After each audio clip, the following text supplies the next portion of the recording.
Hello there and welcome to the channel. My name is Simon and you are watching Walking Talking Gardeners.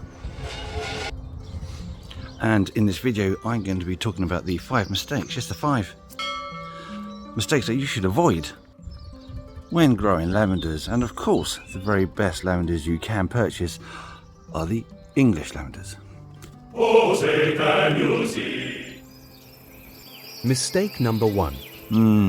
Now the biggest mistake you are likely to make is to buy the wrong lavender. Now you may well be tempted by a lovely large display of assorted blooms and foliage types when you walk down to your local garden centre, but there are only a few lavender that are actually hardy and are likely to survive the entire year onto next year.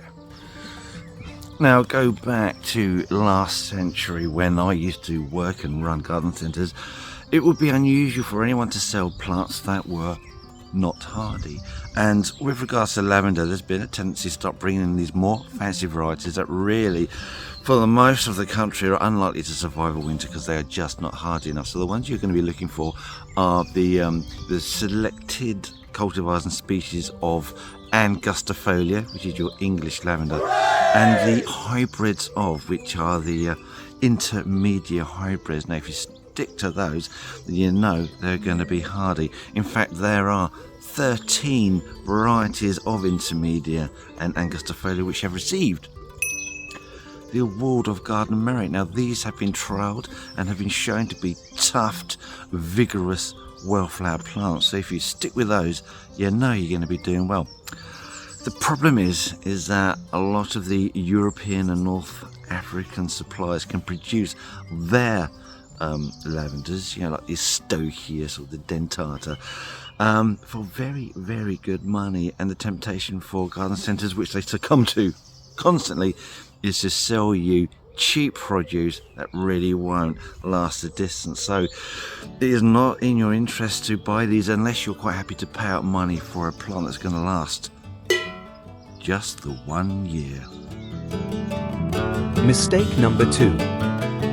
Now, mistake number 2, how can I explain this? Now, lavenders, they are, I know we've heard of English lavenders, but they're not native to England. Your lavenders are native to around the Mediterranean basin and then eastwards into Asia. And these Mediterranean climates, they're long, hot summers and then mild, wet winters. And lavenders are notorious for picking up a variety of fungal infections, some of which you just can't treat. You need to destroy the plant. And because of this risk to fungal infections, we'll probably bump into these fungal issues a bit later on, is they need to have time to establish their root system.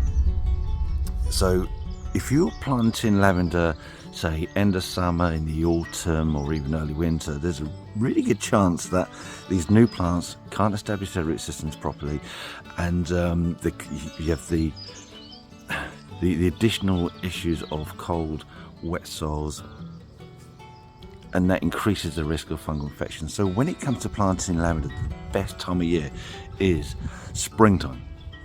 You get them in the ground, they have that long hot summer which they love, and it allows them to establish their root system before the end of the year. Otherwise, as soon as you start moving away from like a spring and early summer planting, those risks of fungal infections getting into those plants increases. So you've got to be quite careful of that. No one really talks about that, but it is a big problem. But there are ways that we can mitigate these issues, and I'll talk about those in the next couple of mistakes. Now, if you are finding the information in this video useful or perhaps just mildly amusing and you'd like to pass it on, then by all means press the like button. It supports this channel immensely and helps us do what we do. Don't forget, you can also click onto the subscription button. Subscription is absolutely free and you can unsubscribe at any time. It doesn't cost you anything, and if you want to be notified whenever we publish a new video, then all you need to do is click on that notification bell. Anyway, let's continue to find out what old Boyle Belt has to say. Mistake number 3. So we've mentioned the Mediterranean climate, and this is very, very important when it comes to planting lavender into your garden. You need to try and match that climate as best as you can. That means planting it in full sun, planting it in a open, well ventilated position. And soil type is important. It likes the soil to be fairly poor soils. It likes to be very, very well draining. In fact, when you look at commercial production sites here in the UK, because we have been growing lavender commercially for centuries because of the essential oils and as a medicinal herb. In fact, the word lavender comes from the Latin lavo, meaning bath, because he used to add lavender into the bath water for the fragrance. Makes it a more enjoyable bath. I'm not sure if anyone would agree with that nowadays. Anyway, we're moving on to the subject. So, in commercial production in the UK, you'll see that the beds are mounded, so they'll plant it into a raised bed because of the improved drainage that provides. So you never plant it in the shade, you never plant it in waterlogged conditions, you never plant it in like a sheltered, damp, dank area, because these fungal issues will come back to haunt you. So match the plant to the climate as best as you can. So hot, dry, sunny, exposed area. They will love it. They will thank you for it. Mistake number 4. Overwatering. Yes, indeed.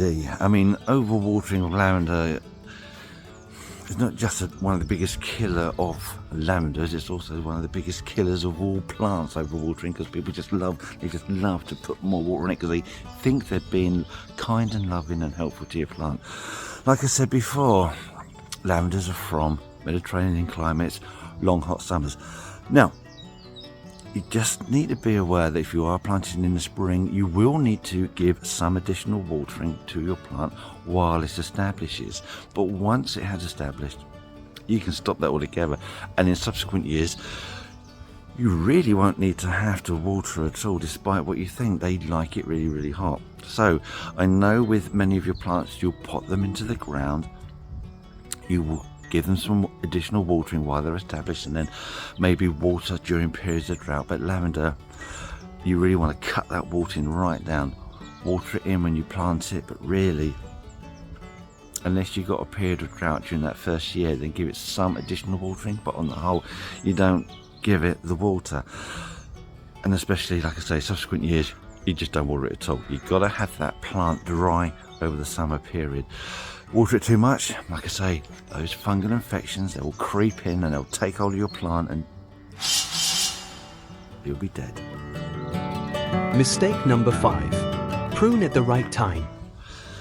Yeah, pruning can be an issue. There's only really one opportune time to prune your lavender, and that is going to be August to September, when the weather's still hot and your plant will start to produce some new bud. That bud will then, once it's gone through the winter, will bounce back out, giving you a load of fresh growth.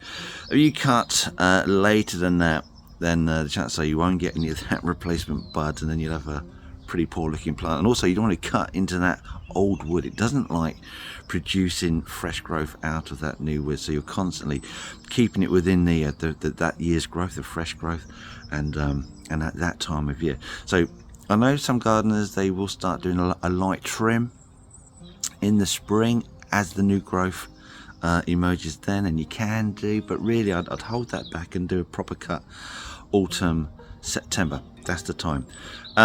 You might have some bloom still on it, but you don't want to leave it past September, otherwise you're going to affect next year's look of the plant, because you want it looking lush and thick and vigorous, and not woody and horrible, because then you've just lost its ornamental use. So there you go.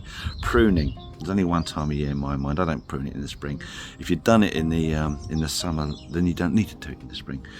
And plus, in the spring, you're starting to get all the new flower bud coming out. So if you leave it a little bit late, you're going to remove all the flowers, and that's no good. So there you go. Those are my mistakes that you should always avoid when growing lavender. And if you've got any others, because there might be a couple more I've missed, then put those in the comments. We would love to hear from you. And also those who'd like to look at the comments can get the benefit of your knowledge too. Anyway, thank you for watching, and I'll see you in the next video. Goodbye. Right, now, just before you go, if you want to see more content, more behind the scenes stuff, and images that I've taken of some weird freaky plants over the years, then you're in luck, because we've created an Instagram page. So you can find the link in our description. You can find the link on our main page, and if I'm clever enough, I might be able to get a link somewhere up there. Anyway, thank you for watching, and if you want to see more YouTube stuff, then check out this video here. That's quite a good one. And if it doesn't float your boat, then another one right there. And enjoy these while still got the strength, imagination and aptitude to make them. Thank you for watching. Goodbye.